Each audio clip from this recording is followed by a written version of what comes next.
Hey review family, keep it high, keep it tight. My name is Jay Morse, the review guy, reviewing music for the love of music, and I'm back again to bring you another video, and in this one I'm going to be covering the new Fiona Apple record entitled Fetch the Bolt Cutters. This is the 5th studio-length album by the art pop and Baroque pop artist known as Fiona Apple. An 8-year gap between this and her last record, but considering that that record itself had had a large gap between the previous record, big gaps are not something that Fiona Apple is a stranger to. She has always been one of my favorite art pop artists. She is right up there with Kate Bush in my book, boasting a uniquely raw production style for art pop and a raw and vulnerable style to her lyricism. With a lot of dreary and macabre textures, nothing is necessarily pastel about what she usually does. Especially her 2 records in the 90s, they were a lot more eerie, a lot more ominous, a lot more atmospheric, and not hardly as in your face as Fetch the Bolt Cutters is here. Alongside any record that gets a ton of hype, I always go into it a bit skeptical because I don't want to buy into the hype. I don't want to let that dictate any of my feelings. I want to feel the album out myself, listen to it a bunch of times, formulate an opinion. But I can easily say that not only is the praise that this record is garnering fully deserved, but I believe it is one of my favorite records of the year and definitely my favorite non-metal record of the year. When it comes to the rawness and the vulnerability that I mentioned earlier, she turns up the dial completely. These tracks are a full character portrait and painted in an extremely poetic way. These tracks serve as more of an ensemble cast as solo endeavors that formulate a cohesive project. This record is minimalist in scope, but it is much broader in the sense of that it is bigger than the sum of its own parts. While all of these tracks can feel like little ponds instrumentally and vocally, as a whole it feels like an ocean bursting with flavor and bursting with true emotion, relatability, and just sad stories. And poetically, Fiona Apple has always been a very artistic and a very avant-garde artist when it comes to lyricism, with the same poeticism that you could get from, say, a Bob Dylan. She definitely is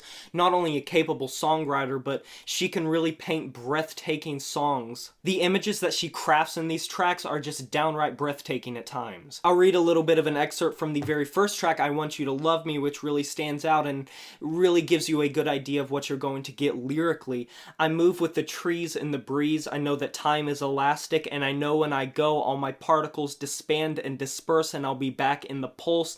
And I know none of this will matter in the long run, but I know a sound is still a sound around no one, and while I'm in this body, I want someone to want, and I want, and I want, and I want you to love me. Every bit of this record is so finely crafted and so refined that you start to abandon the idea that this record did take so long to come out, and you more so focus on the fact that she took this time to craft an amazing record. And that's not even getting into the instrumentals, which I do not want to spoil much of this record, because I truly do believe it is an experience that everyone should experience this year, as it is one of the better records to come out. Fans of the Weyes Blood record that dropped last year, Titanic Rising, are going to get a lot out of this record. The Baroque pop influences are coming in more than ever, and I wouldn't say many of these tracks feel as art pop as, say, Baroque pop. The leading driving force across this record has to be the piano, which in many ways can feel a little bit barren. It can feel a little bit minimalist, not necessarily lo-fi because it is mixed to sound very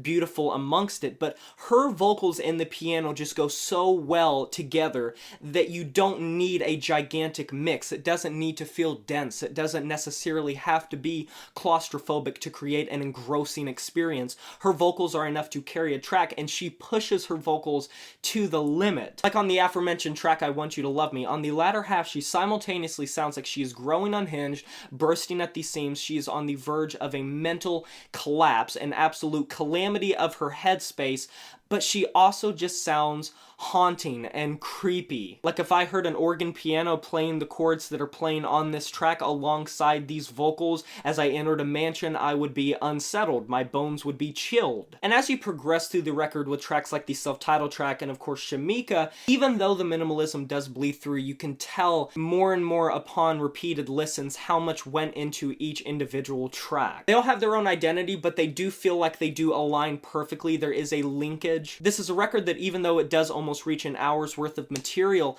it really does flow nicely, and it is a rewarding and gratifying experience to listen from start to finish. The brief pauses in the track Shamika where her voice just engulfs it. Little background embellishment vocals on the track Relay. With a simple display of simple percussion, piano, and vocals, she's able to create a mix that somehow has more life than if you just went over the top. In many ways, this record is heavier than a metal record. Heavier emotionally, heavier in poignancy, heavier in resonance, heavier in the way it brings across its points, heavier in the way the stories are portrayed, heavier lyrically, heavier in every way. And I could literally go on, but this record is something that you have to experience. I know that I have used a lot of big adjectives, and I know that I have described this record pretty much in its entirety. When you go through the entire track listing, all of this is going to make sense, but I don't want to dissect and pick apart every little track because I feel like that's like pissing it in the sand. You can't see the forest for the trees unless you see the forest. But I hope that I did paint a good picture of this record going into it for you, because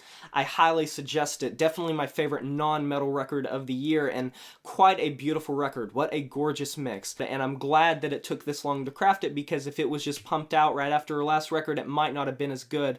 The storytelling, the poeticism, the instrumentation, the vocals, the production, it's all pretty much flawless. I love this record. I'm going to be giving it a 9 out of 10. And that is a wrap. Have you heard this new Fiona Apple record, Fetch the Bolt Cutters? If you have, let me know in the comment section below what you thought about it. I would love to discuss the record with you. Be sure to like this video if you enjoyed it, subscribe to join the review family today, and smash that notification bell to be notified of my future uploads. You know who it is. My name is Morse, the Review Guy, and I'm signing off saying, maybe we could both well. explore this star is running.